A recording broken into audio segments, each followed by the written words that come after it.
Hello, everyone. It's your friend Tristan Miller. I'm just here to inform you that I'm recording my first stand-up comedy album and special on May the 4th in New York City at Caveat at 4 p.m. You can go to the link in my bio on my social media platforms, or you can go to caveat.com, go to May the 4th, and buy tickets there. Highly recommend that you get them early as they are cheaper that way.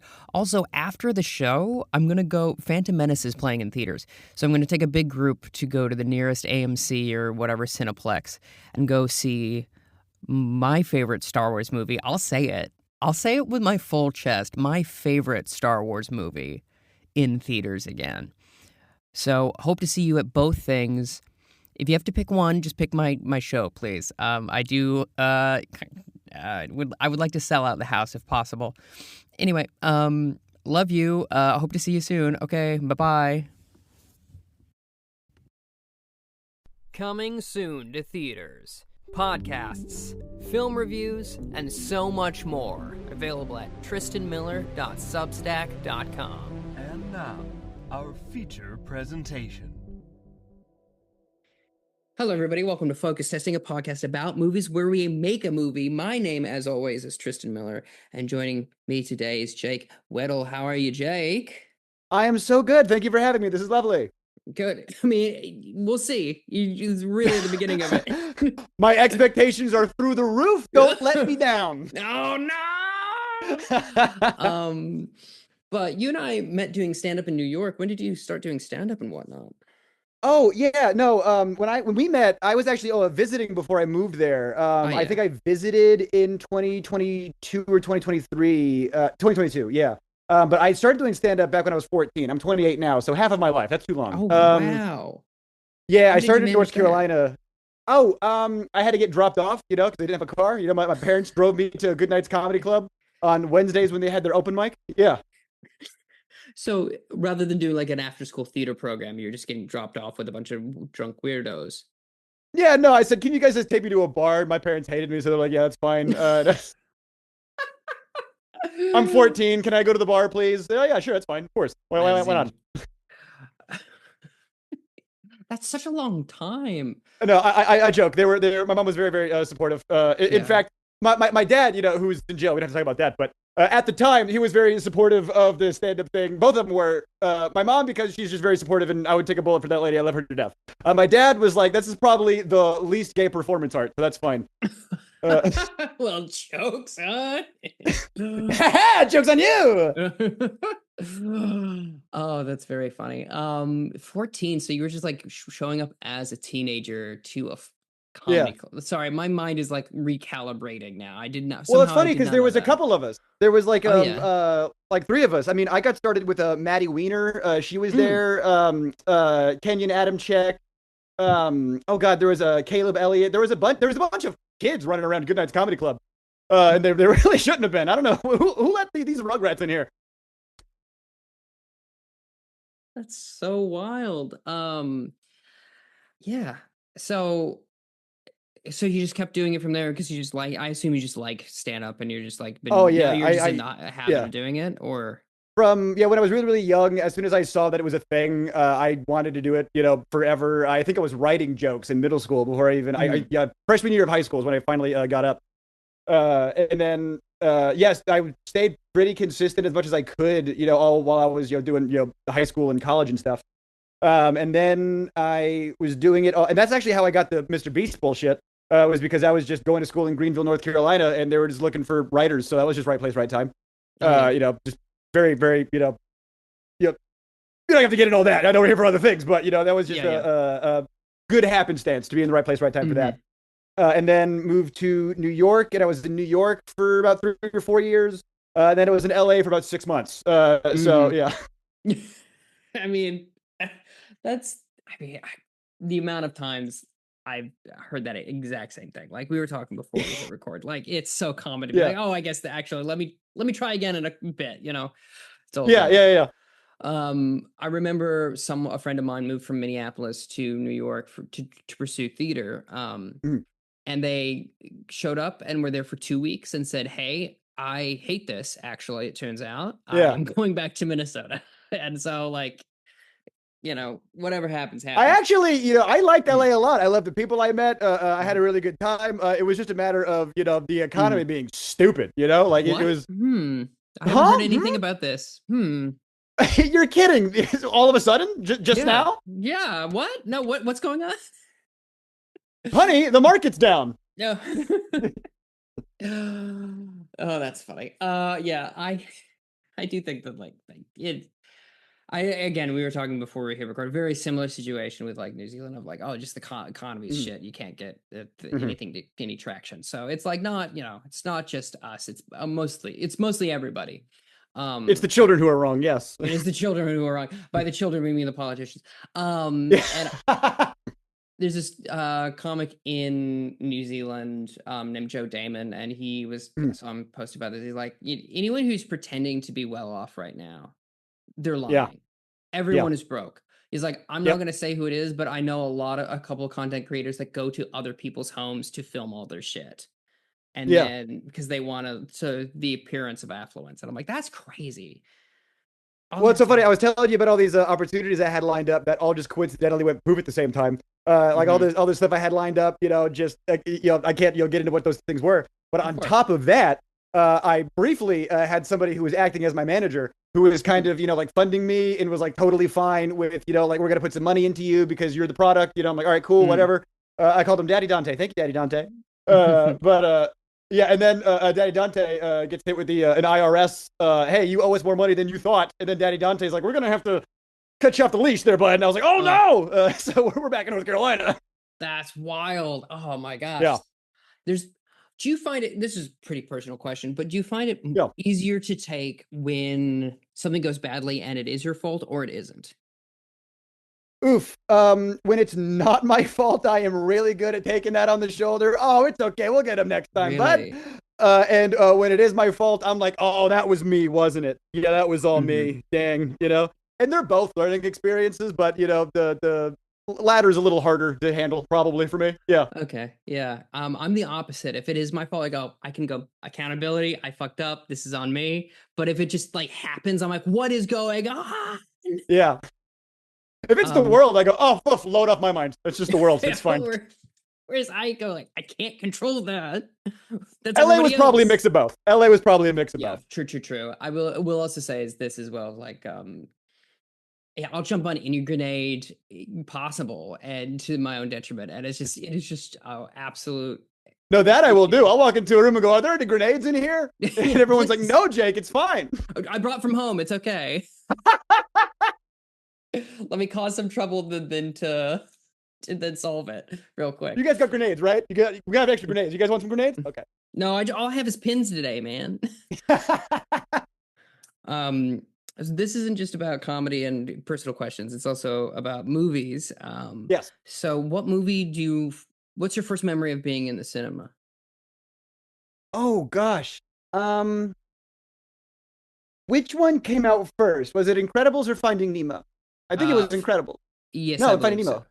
No, maybe. Let me just quick. Whichever one. If it was Incredibles, then I had a lovely, lovely time in the cinema. That was fantastic. Love that. If it was Finding Nemo, I saw the shark scene and ran away. I was in the theater for 10 seconds. And I said, no, I'm sorry. Let me correct. Spider-Man 2. It was with Tobey Maguire. And I remember the scene with Doc Ock when he's on the operating table and they're like in that very, very Sam Raimi scene. I said, get me the hell out of here. I'm in second grade. This is nuts. Oh my God. What the hell? I thought this was a Spider-Man movie. This is insane. Yeah. That absolutely tracks. That's very good. Yeah. By the way, Finding Nemo. Great sequence. Love that movie. So great. Yeah. But yeah. Finding Nemo was first, and the next year, Incredibles. So you got my early cinema. Yes. And I kept coming back. The third time, you're like, superheroes, it's a dad. I feel safe. I feel seen. Yep. Mommy is thick. Fantastic. Yeah. Mommy. Yeah. I think I like the movies all of a sudden. Stop. You take a plate, smash it over your head, a wooga, etc. So you got so scared. Did you like leave the theater? Were you when I was a kid, I think I'm a really reactive person even still. So I think when I was a kid, movies, being in the theater, they're just having that like, um, what's the word where you're just it's all encompassing, entrenched. It's very Mhm. atmospheric. And when you're a kid, you're like, oh, I'm in this. Yeah. And I think and I love horror movies now. Like now, I'm a grown person. Movies. I can handle a movie. Yeah, you know. But when I was a kid, I was like, oh my god, it had such a profound effect, for better or worse. If it was funny, I loved it. If it was sad, I was crying. If it was scary, I wanted out of the theater. Hmm. Fair enough. I'm still that way. So, like, Yeah. do what you can. But I love there's that John Carpenter quote where someone goes, "What movie scares you?" And he goes, "Scared of a movie? That's not real." No, it's funny. I think I had to cure myself of this very niche autism when Sure. I remember I had to think to myself of the image of Freddy Krueger in full costume when they yell cut and he has a cigarette and he goes, "Was that take okay? Was that all right? Was that I don't know. Was that I don't know if I." And then from there on, I was like, "Oh, it's a movie. It's fine. Yeah." That's really good. That's very good. Um, do you have a go-to cinema snack? What are you munching on? Ooh, sour Skittles. I'm a sour Skittles. Yeah, Excellent choice. Do you I like to feel things. yeah, I was gonna say, very stimulated. Do you Yeah. do you sort by color or do you just fistful them in? Oh, I'm fistfulling them in. No rhyme or reason, nothing. I got such bad ADHD. Yeah, I'm eyes closed, just downing them. Yeah. It's all over the seats. Everyone's angry with you. Um, Yes. I don't know if you can hear, there's an absolute downpour occurring in it's just, Oh no, I can't hear it. That's good well, that's for the good. Yeah, audio. yeah, for sure. If you can hear it on my end, listener, I am in a garage. I am You're the gonna lo-fi get beats girl right now. It's very yeah, aesthetically pleasing. Yeah. 100%. I hope it goes away by the time I have to take my computer from the garage to the Oh house. gosh. So I have some movie trivia for you if you're Sure. good. Okay. First question, ask this of everybody. What is movie? What is movie? Yeah, what is movie? Um, movie is a series of static images that, when put together, creates movement. Hence the Mm. term movie. Mm-hmm. Sure. Yeah. Is Very that literal. movie? Yeah. Yeah, yeah, why not? Very literal. I didn't That's right. study for I didn't study for this at all. It's okay. They're literally like get to know you questions, I feel like. Oh, Like okay. which two horror characters should face off, but it can't be Freddy and Jason, Oh, obviously. sure, sure. You know. Yeah. That's good. I like that. Hey, thanks. Um, the Babadook and Freddy Krueger, because both of them are so like surreal and like really really affect the person's dreams. So they have to find like a neutral court that is somebody's Mm, brain, because they can't just go at it at each. They're not yeah. like Ye- they're ethereal beings. They're not in the Yeah, physical yeah. world. They're in your mind. So there's gonna be somebody who's like, dude, there's a face off happening in here, and I don't know what. It has nothing to do with the host body. It has everything to do with the Babadook and Freddy Krueger's beef. And it's just someone There's slowly going some, insane. some poor unfortunate soul who is the home court. I like the idea. The thing that comes to my mind is like Mark Maron in the early years, like, I don't know, man, something's going up on top. It's not good. I swear, one of them's got a top hat, the other one's in a blazer. They're just going at it. And I'm looking at it, I'm like, what is this? I love the Does idea this of have anything to do with me? Are any of these dreams about me? No, this has nothing. I'll be over here, you guys. also the idea of Freddy calling Babadook a bitch is so funny. It's very good.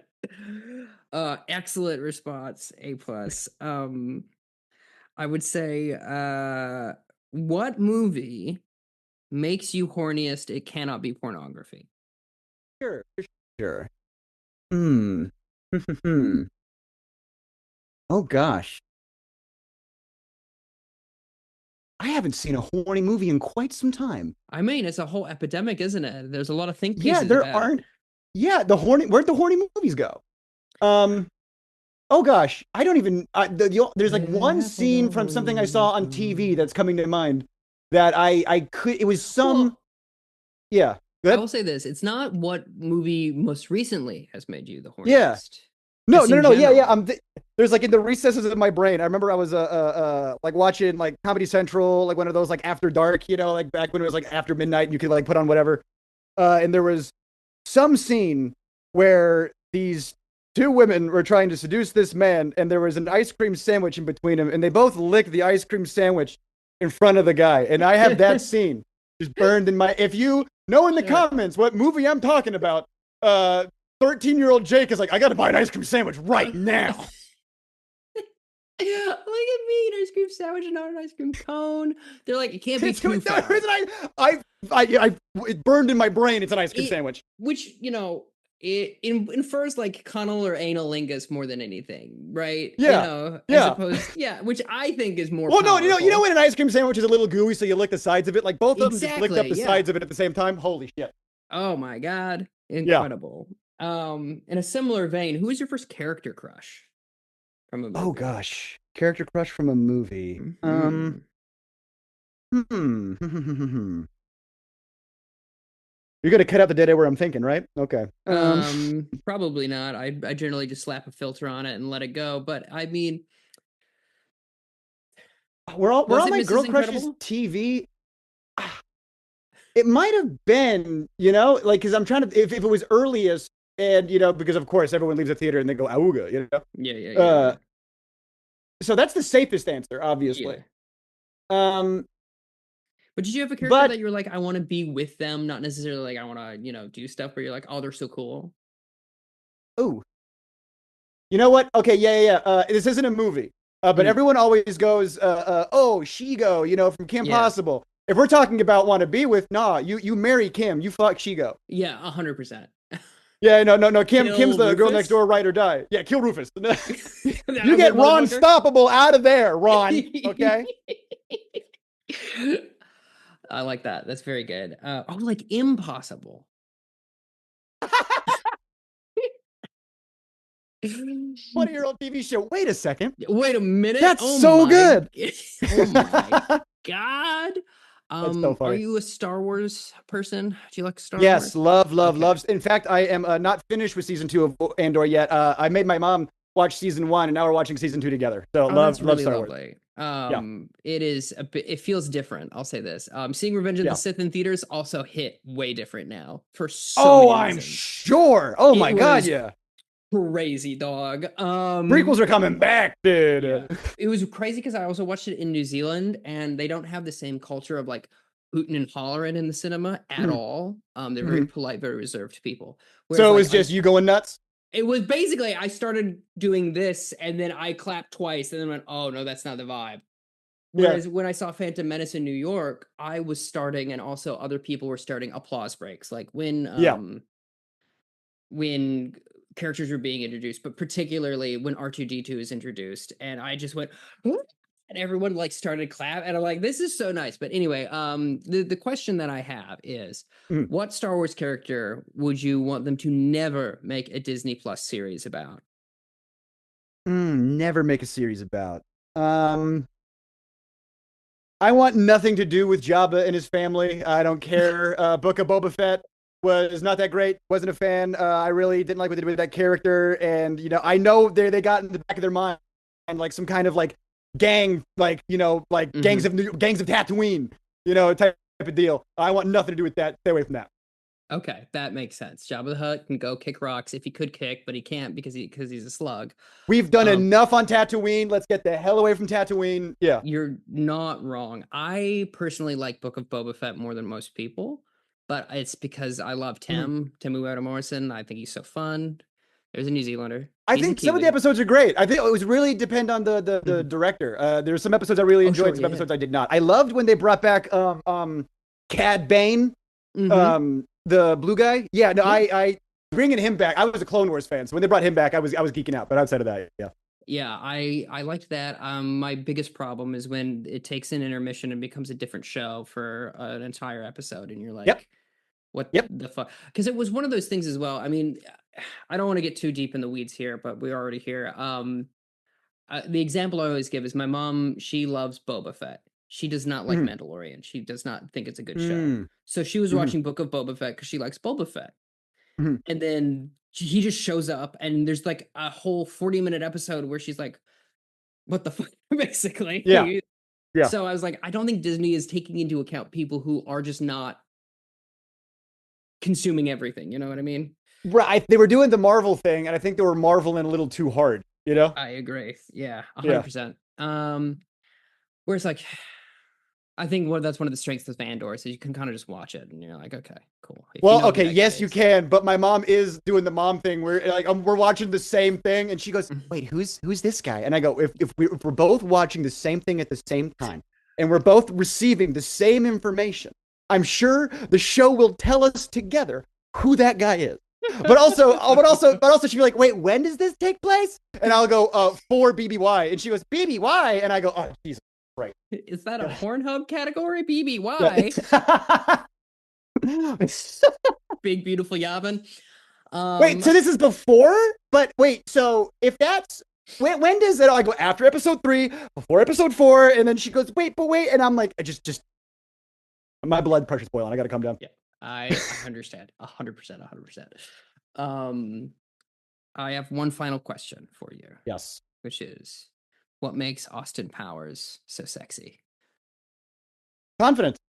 It Yeah, is. it's literally he's a goofy, ugly, silly, fucking like just flopping around the entire, like no rhyme or reason, but he just it's that confidence, it's his positivity, it's like lights up a room, so all these incels who are like, oh, it's so hard to talk to, if Austin Powers can do it, so can you, baby.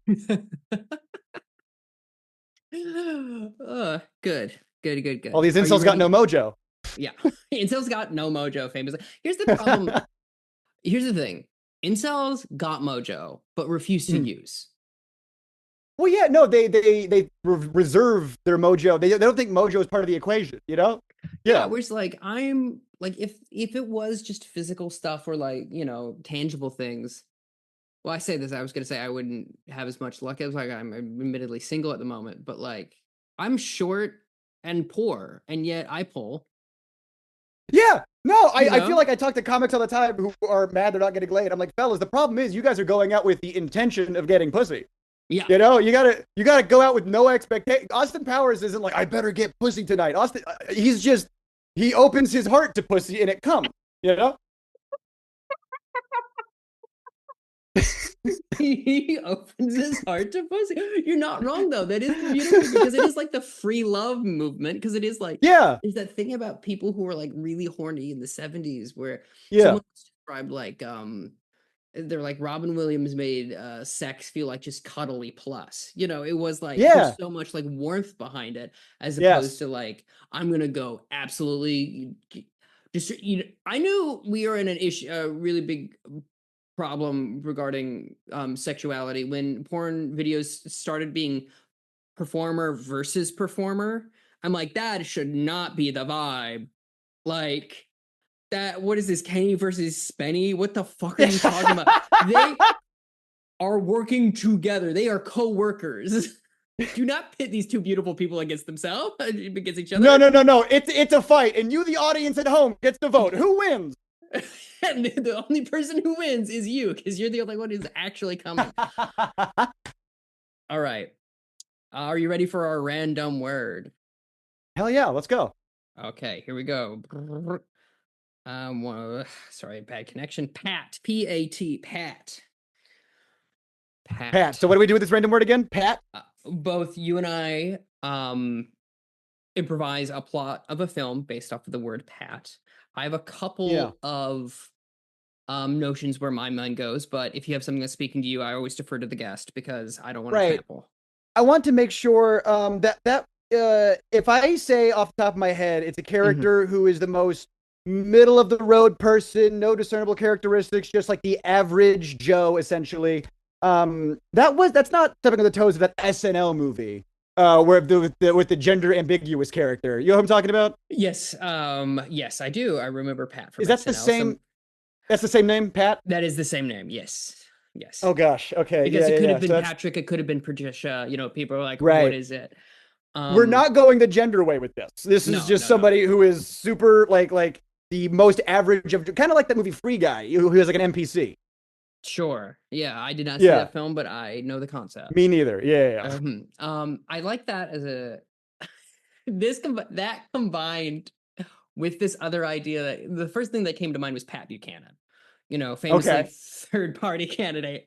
So I like this idea of someone who is so dull and middle of the road that he accidentally, or they or she or whomever, Yeah. they Yeah. accidentally become like president of the United States by like not saying anything. This is a movie about Actually. centrism. Yeah. Yes, exactly. And how it actually works, unfortunately. A little bit, kind of, but not really anymore.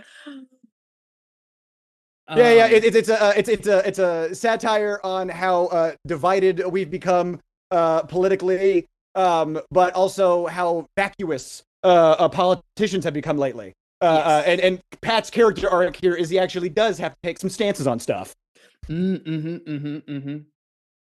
Yeah, I think that's very good. I think he should also have like This movie's anti-centrism. Yeah, yeah. yes. At first he's a centrist, and then he has to learn, take stances on things. I'm sorry, I cut you off. Go ahead.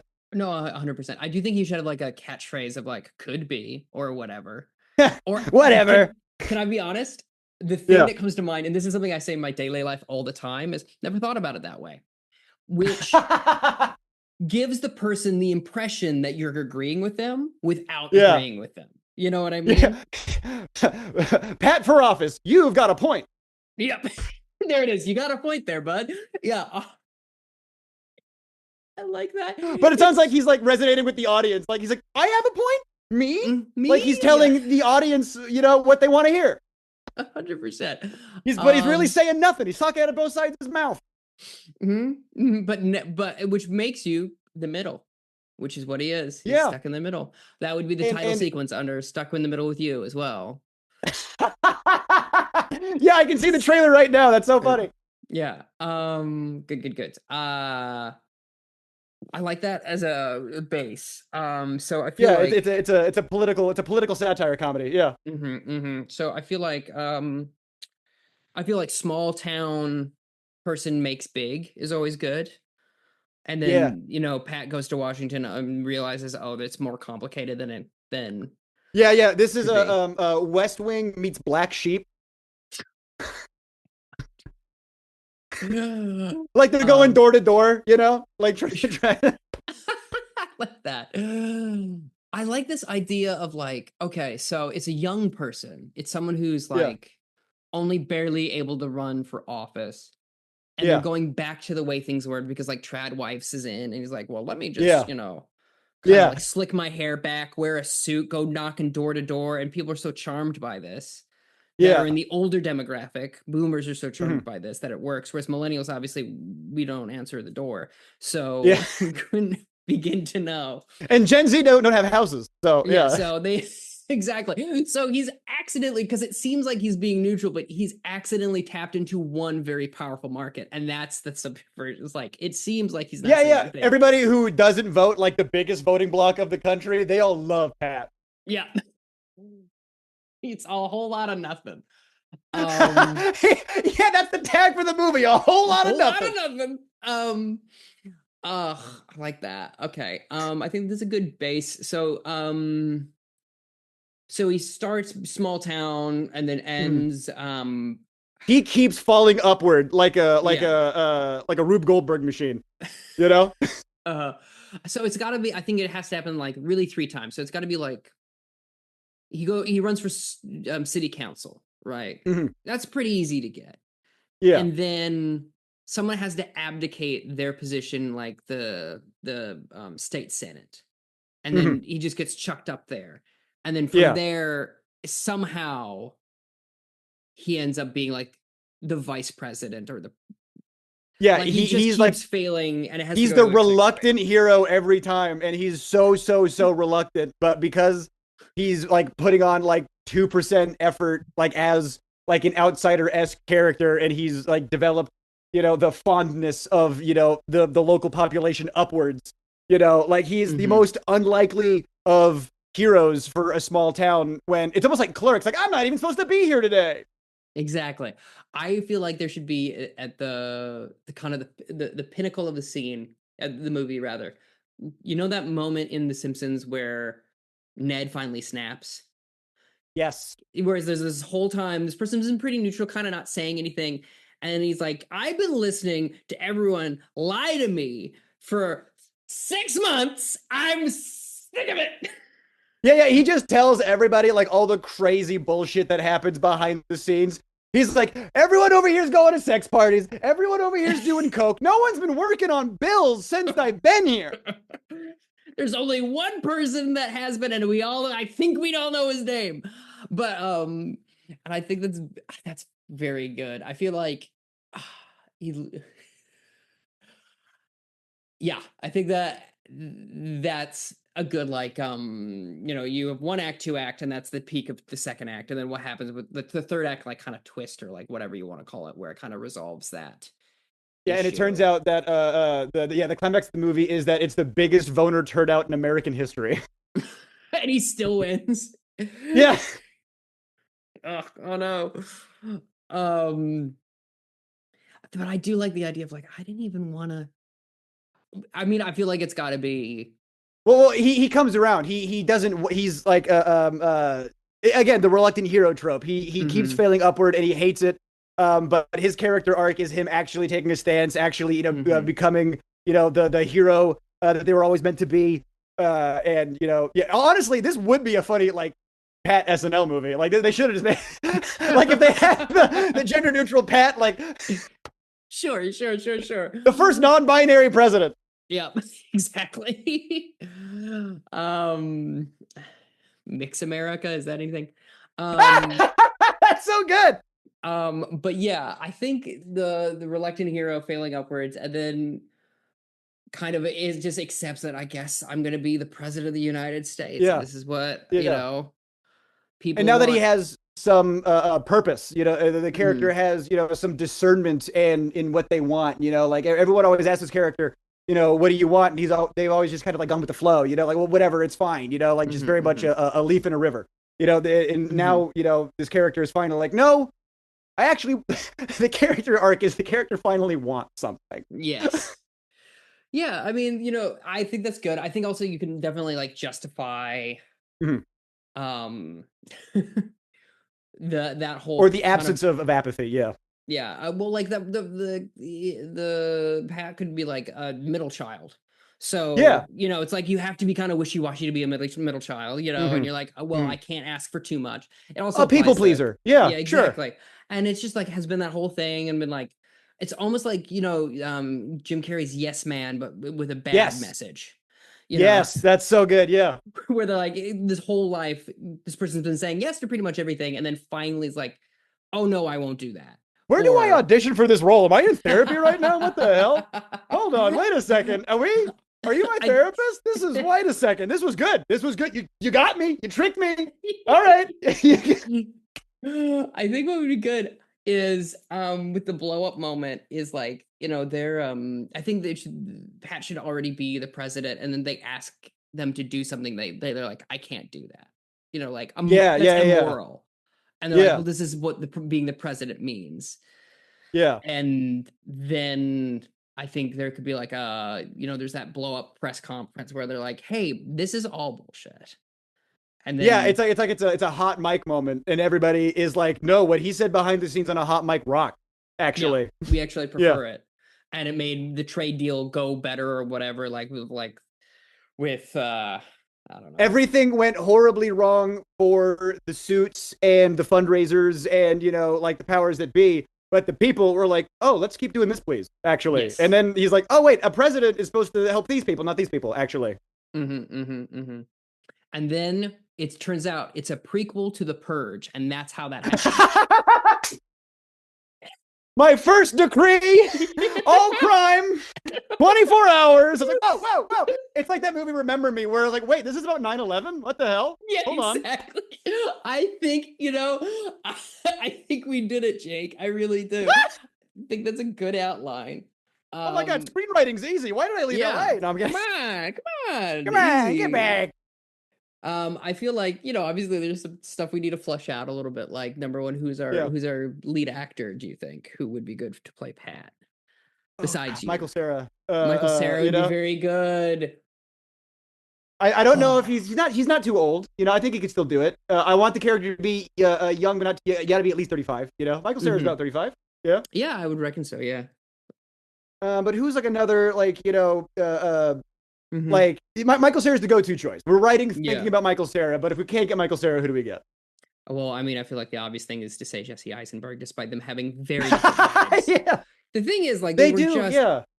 I never understood that. But someone who's like kind of a blank slate like that, because like Michael Cera is so reserved and demure. Mm-hmm. Mm-hmm. Jesse Eisenberg has this like calculated demeanor. Like this character can't be that calculated. Yeah. Whereas I do think someone who's like kind of slack-jawed or like kind of empty-headed would be kind of fun. Like I would say a young Laura Dern type, where they're kind of just empty-headed. But I'm trying to think of someone who's like a good Pete Davidson. Number one, yes. He got rid of all those tattoos recently, so he's perfect. Yeah. Yeah, you can kind of just see the wind blowing when he's thinking, huh? Or that one character he does on SNL, who I hate this character that he does on SNL, but it would be a good example of a character like this. He's just Chad, the character who goes, okay. Oh, yeah. I hate that character. It's such a nothing character, but we're coming up with a nothing character. Yeah, true. I was also thinking Maya Hawke would be good because she's I love she's that. like bubbly and kind of like like that golden retriever energy. Yeah, no, I love that actually. I love that. Yeah, and I think that would be really fun to have her kind of like, I don't know, because it's like a more positive version of it. Whereas even with like Michael Cera, I do think it's like still kind of like, I don't know. Yeah. Michael Cera is like a negative space, but pessimistic. And then Pete Davidson's chaotic neutral. And then Maya Hawke is chaotic positive. Yeah. Exactly. That's good.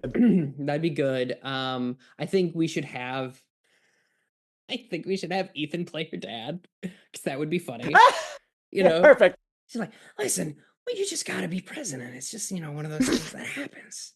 It's a good job. Have you ever noticed it's a really good job. Have you ever noticed that Ethan Hawke kind of sounds like Marge Simpson? Yeah, the older he gets, the more Marge he becomes. Because he has that. He's like always whispering. He's never above here, and he's just always, I don't know. Homie. But I like him like going, you just, sometimes you just gotta, do what you gotta do. And I think they should be like all from Nebraska or whatever. Like, yeah. Very, yeah. Rust Belt, yeah, Heartland. Yeah, that's what I was looking for. Yeah.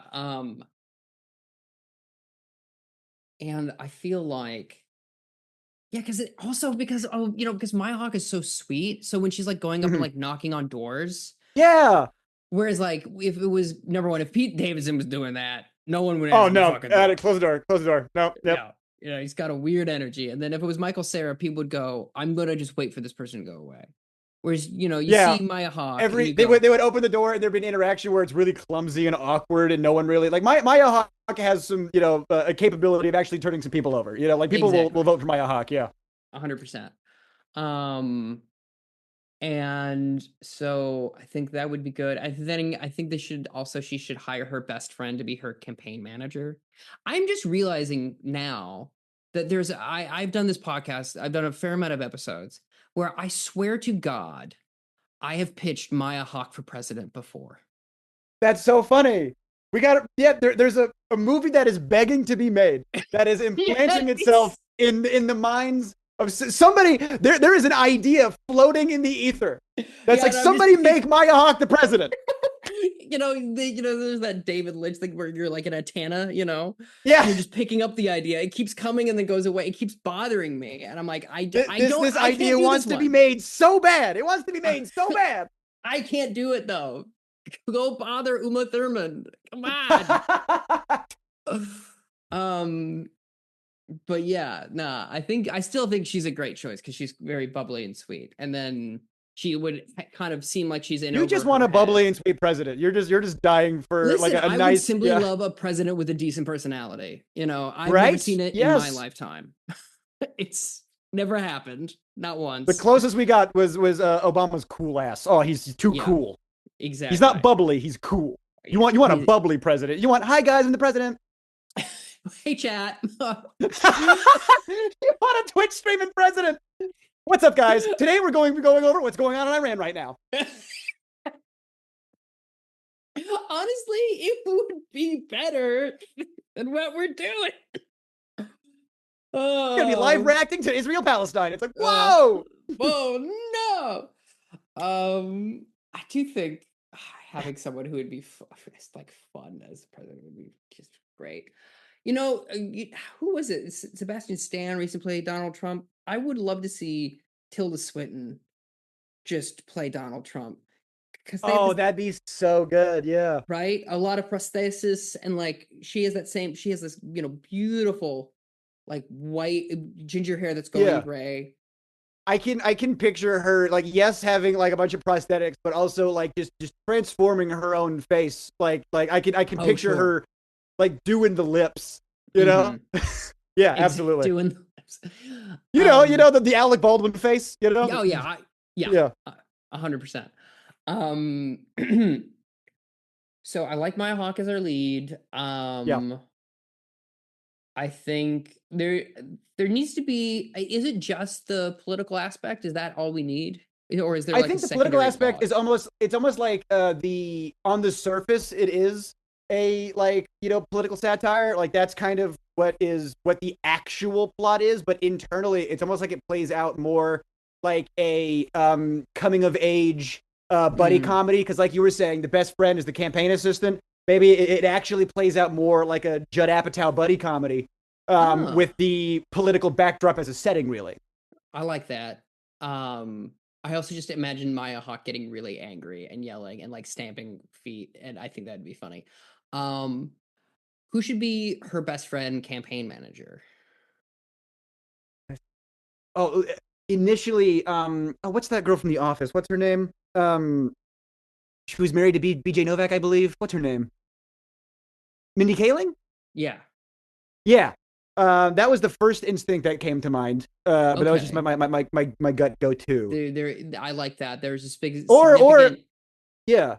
age difference, which means that she could be a teacher. That's true. Like she doesn't get along with other people at school. Ooh, yeah, I like that. Because she's such a nothing burger of a person. Or maybe she was like almost like living vicariously through the Maya Hawke character. And then the Maya Hawke character, because they're so indifferent, like you're not taking this seriously. Like she's almost kind of puppet mastering it all, while Maya Hawke is failing upwards. And the conflict can kind of come from their differences between, like, she's too serious, but Maya Hawke is happy-go-lucky. And it's like, no, she learns to let loose a little bit, and she learns to take care of herself a little better. You know? Yeah. Classic. I like that a lot. Classic. I like also that, like, then like the hot mic situation is like elevated now that there's like an adult, a proper adult in the room. Yeah. Like she's saying you got to play the game, and Maya Hawke's like, the game is stupid, but you've like been pushing around, you've been doing this, doing that, blah blah blah. Yeah. And they both have good points too. They both have, they're both, you have to, both of them have to learn from each other. Both sides. Yeah. Centrism the film. Yeah, exactly. There was something as well that I was gonna say about. Nope, it's gone. Oh well, whatever. It'll come back or it won't. But I like that combo a lot as well. And then the big blowout happens, and it's, an apology, obviously, and then You could almost be like, if we have Ethan Hawke as the dad, maybe like there's an absence of a mother figure, and the Mindy Kaling character can kind of be like a surrogate mother character, Absolutely. And then it can kind of be like a mother-daughter type dynamic, even though that's kind of unspoken. It's very like at one point like, you're not my mom, Exactly. Hear the pen drop, I like that. I almost like the inverse of that. Okay. There's like this episode of Recess where one of the kids accidentally calls one of the teacher's mom, And as someone Yeah. who was homeschooled, I was never worried about that. But nice little joke. I kept calling my mom teacher. I'm kidding. Yep. Oh my god. But I like the idea of her, like my hop, accidentally saying that and going, "Oh no, I said the thing out loud." Yeah, yeah, And now I yeah, kind of can't take this back. yeah, And for Mindy Kaling to be like, "I'm not your mom. I'm your campaign manager. You have to take this yeah, seriously. This isn't yeah. like this isn't games. You're literally this bill has people's lives at stake." We're not in Kinda thing. Nebraska anymore, you know? Yeah. Exactly. Does she stay president? Hmm. Yeah, okay, maybe she loses the election, Mm. but she has pushed the Overton window, you know, to such a degree that whoever does end up getting the presidency, they are now kind of beholden to the people a little harder than they would have been, thanks to maybe like Maya Hawke's character kind of gets through to the other side a little bit, and there is some kind of coming together. America needs some come together, happy go lucky shit right now, maybe, maybe. Maybe a little bit. I think that'd be very good. What I think would be like the joke version of it would definitely be like Maya Hawke's character endorses another candidate and no one Yeah. votes because it's not Maya Hawke, and then like a shitty person wins. You Oh my know? god, I got chills. What the hell? I love that. Yeah, I love no, that. right? For sure. But yeah, I like it. Who do you think should direct it?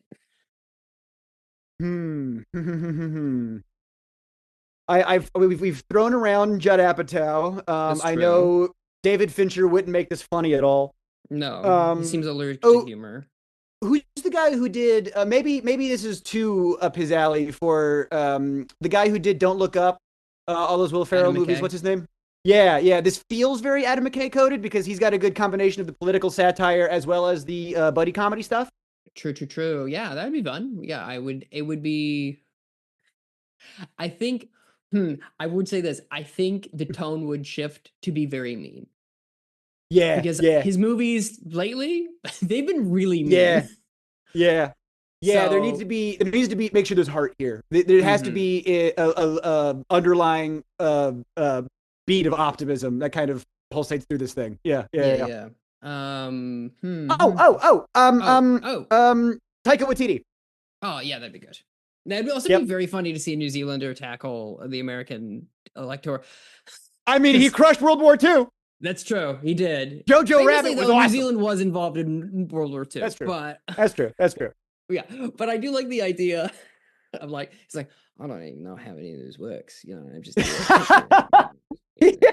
I'm just, just trying to make the scene where I don't know, man. I have to do what? Huh? Yeah. It's like, oh, you guys, you don't even Parliament? What are you doing?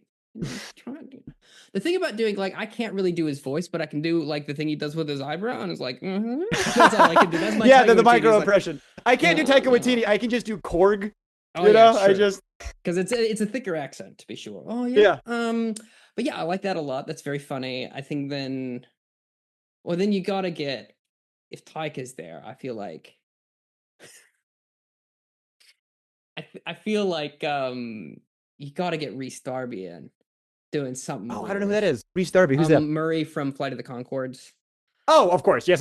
Yeah. Well, I really do think I think he should play the ambassador of New Zealand, and that's when the international incident happens. He's like, I don't really like the way you said that to me, but that's all right. Sort of thing. And Chris Hemsworth could be the opposing candidate who is like the all-American, like prim and proper suit and tie. He can put on his super thick American accent. Very good. Like almost like that a jockey, like a Cabin in the Woods character he played. But if the Cabin in the Woods character grew up and became a politician, yeah. Yes. I like that a lot. Yeah. Almost Homelander coded, really. I also really love. I know Maya Hawke is tall, but she slouches so bad. The idea of like seeing this giant guy next to this very small person that's just like hunched over is very good. Yeah. I love Maya Hawke. I think she's a good, but she does look like when Snoopy does the vulture bit. You know what I mean?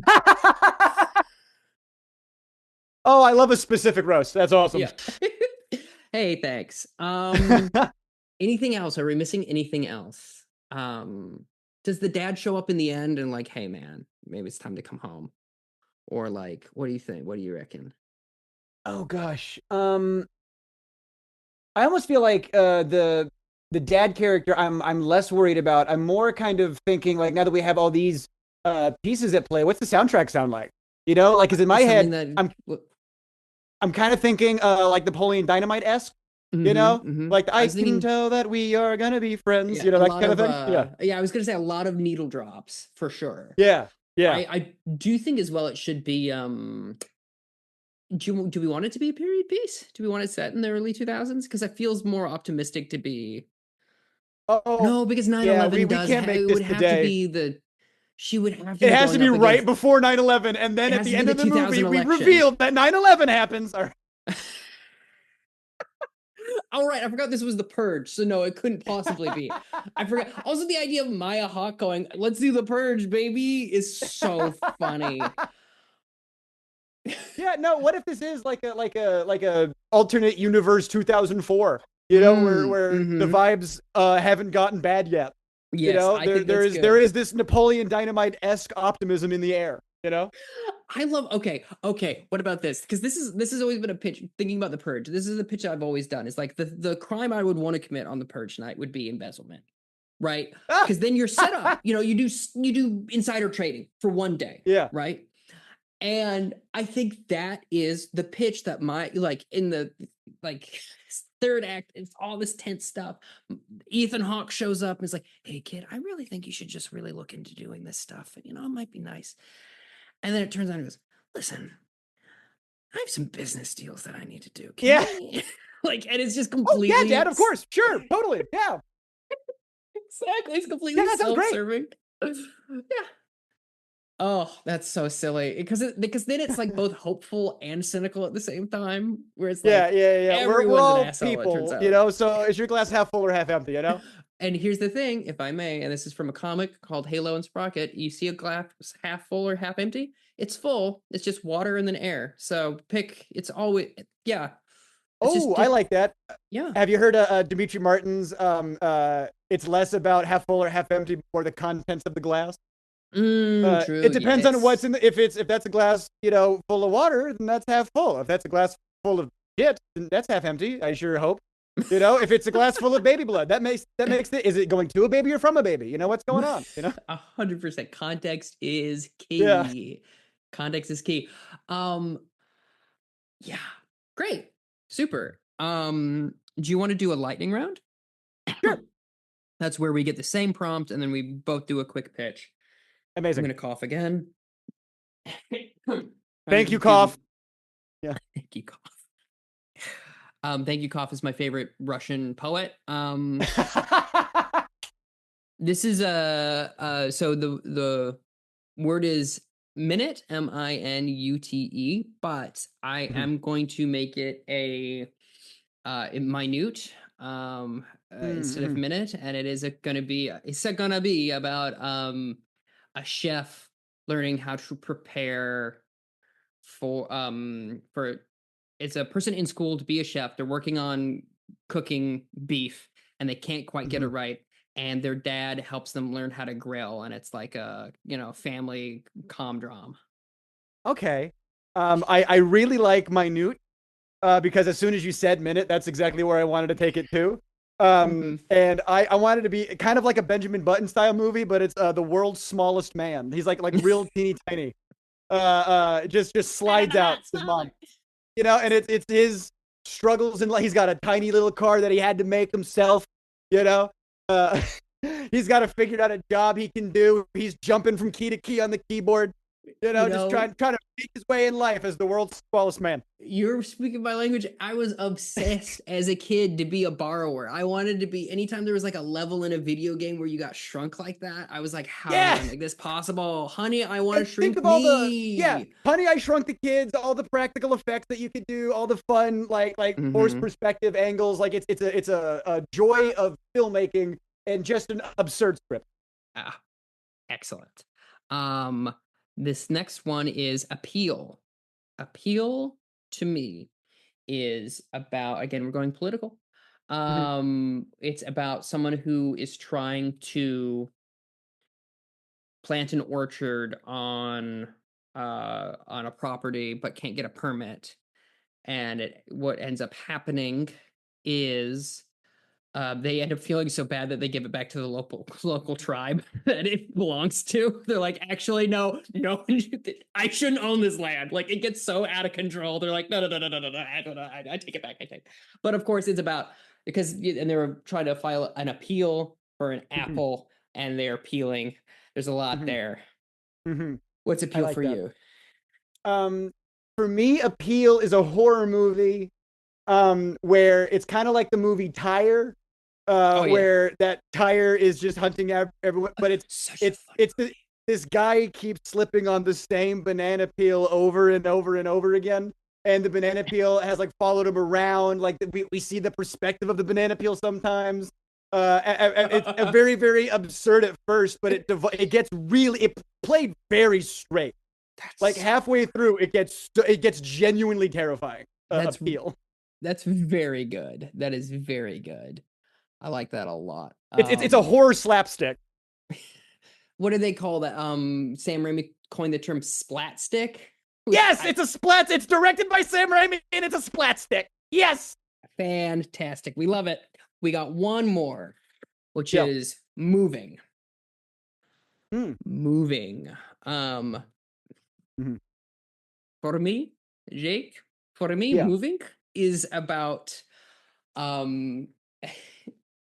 it's a drama that is about a young woman trying to win the regional thespian final. So she's trying to be as moving as possible with this monologue. But of course, she's just a terrible actor. She's so bad at it. I said drama. It's really a comedy because I only think of jokes. But she's so bad at it, and she can't get it to work. And then, of course, on the final day, she's so upset with herself that comes through, and people go, "Wow, this seems so grounded and believable." And she wins. It's about authenticity. Yeah, exactly. Yeah. Okay. Movie for me is a okay. We're gonna do another coming of age movie. This is about a high school girl who is in a dance troupe. And she has, her life very much, set in stone. Everything is kind of goes the way, that she wants to go, but then she has to move. She goes into a new city. She doesn't like this new city. She has to make all new friends. She's not as accepted. But it's moving like literally like from place to place, but also moving, finding a solace in your community via dance. So we're moving our bodies. So there's a double entendre there with that. So coming of age movie for high school girls want to get into dance. Yeah. Excellent. A+. Would watch. Well, Jake, we're wrapping it up. Thank you so much for doing this. Thank you for having me. This was a blast. Of course, yeah. What do you want people to know? What do you want to plug? Basically, is what I'm asking.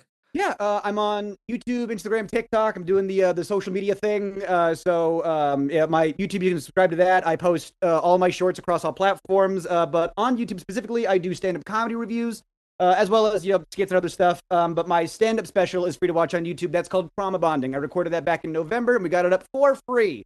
So Trauma Bonding is on YouTube, and then everything is Jake Weddle or Jake Weddle Comedy across all platforms. Fantastic. I'm going to speak now to the listener. Thank you for listening. Go to tristanmiller.substack.com to support this podcast. You can get the video. You can get the episode early. You can get a bonus podcast called Movies to Fall Asleep To, where I talk to people about their comfort movies. Also, I do film reviews there.